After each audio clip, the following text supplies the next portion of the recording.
ci micro bi mu leen di jox seen wàccuwaay wax nañ l'essentiel lu ma ci bëggoon yokk rek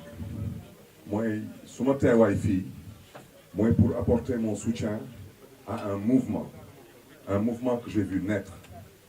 un mouvement que j'ai vu contribuer à la consolidation des acquis démocratiques dans ce pays,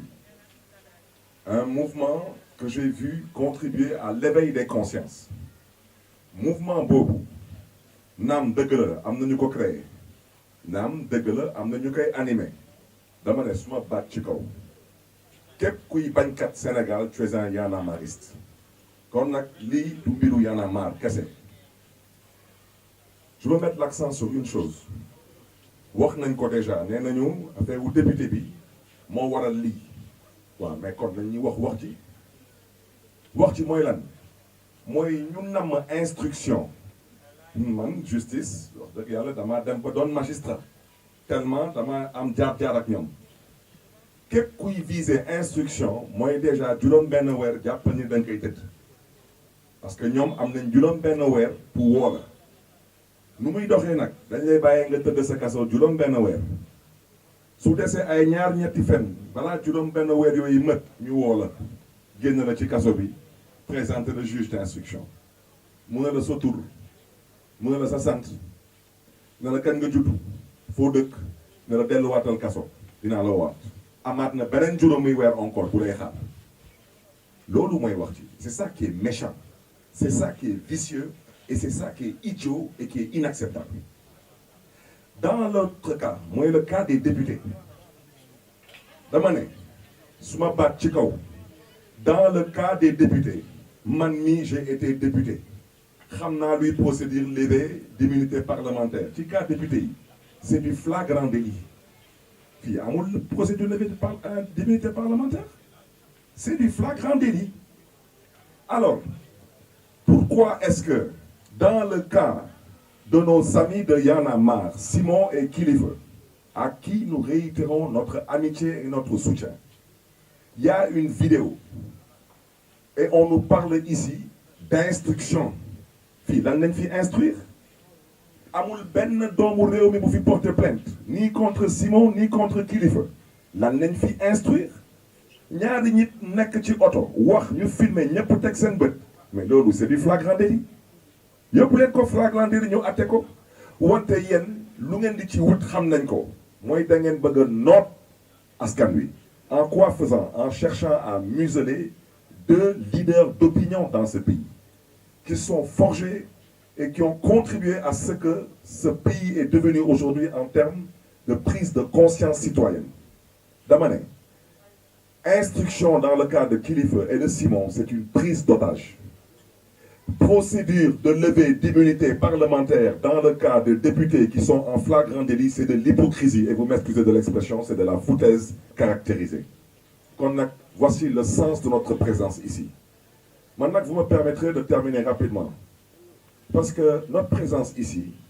ce n'est pas pour faire plaisir à qui que ce soit. Nous sommes tous en sursis dans ce pays. Macky may dégg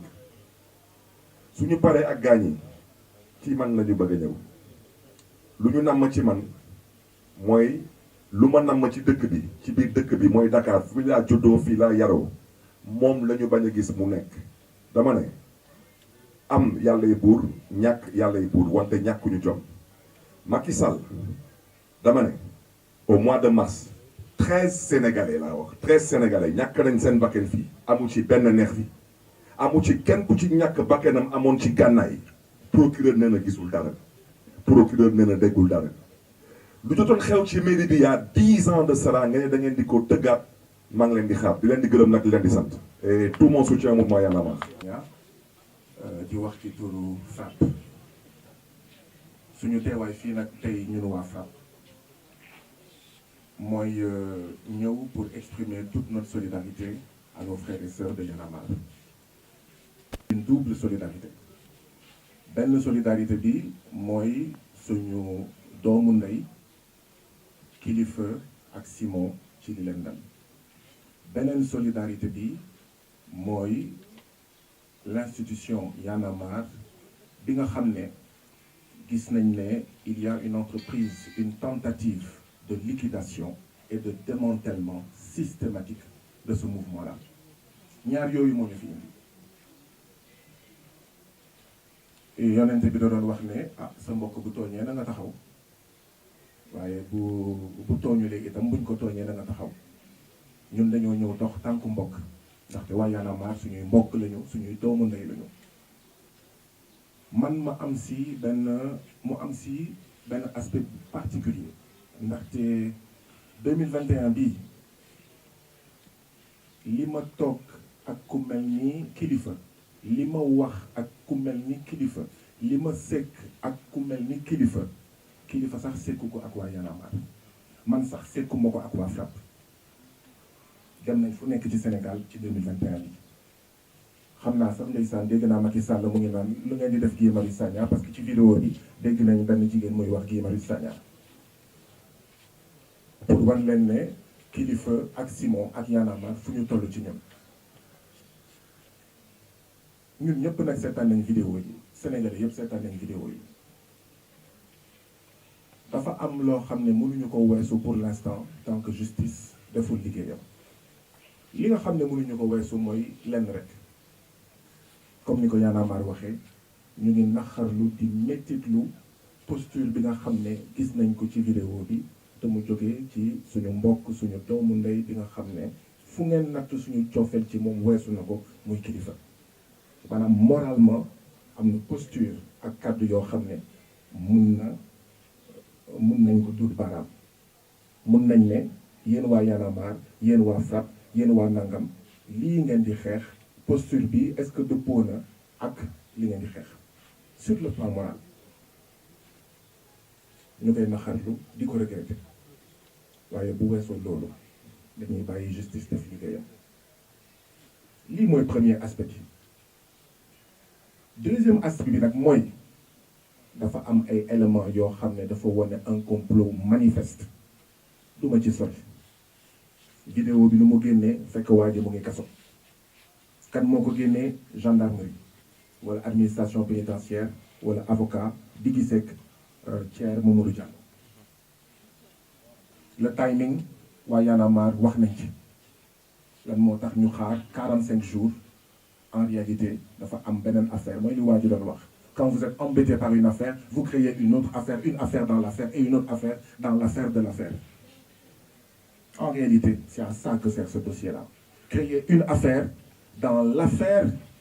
du trafic de visa et de passeport bi nga xam ne moo éclaboussé Assemblée nationale créer une affaire dans l'affaire de la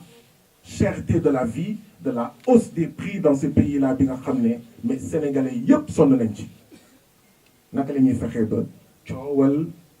Y'en a marre bi coowal kilifa ak Simon muur sax wala jéem a muur sax la cherté de la vie lii mooy wax ci mais autosaisine sélective procureur waroon na njëkk ne mais diffusion de données personnelles de manière illégale bu fekkee autosaisine rek mais foofu nga war a njëkk autosaisiner sa bopp nee nañ waaw c'est que problème bi dafa am un caractère de trouble à l'ordre public mais nervis yi nga xam ne pendant des mois ils ont agressé des Sénégalais lan moo ëpp doole loolu en termes de trouble à l'ordre public fu ñu dem ñu ñuy dóor fu ñuy dem ñu ñuy bastonner le procureur n'a pas estimé que les nervis de Nianing les nervis du Fouta les nervis de xawma fan ak fan c'était pas un trouble à l'ordre public qui était suffisamment grave et dangereux en termes que ay Sénégalais dóor ay Sénégalais yeneen Sénégalais jël jaasi pour fayu procureur autosaisirul jusqu'à présent les nervis sont là ñu ngi daw libres comme l'air leurs photos ont été diffusées partout ñu ne léegi dossier bi moo constitué un trouble à l'ordre public tel que il faut que ñu def lii autre élément constitutif du complot procureur dafa ne enquête et arrestation loolu fu mu musee am waxul enquête après ñu xaar les résultats de l'enquête pour arrestation dafa ne ñaar laa leen sant na ngeen commencé enquête ba pare na ngeen leen arrêté loolu ku mu doyul dara dootu la doy trafic de migrants day am du ngeen mës a lire trafic de migrants te migrant du am S. lan mooy migrant migrant dafa am définition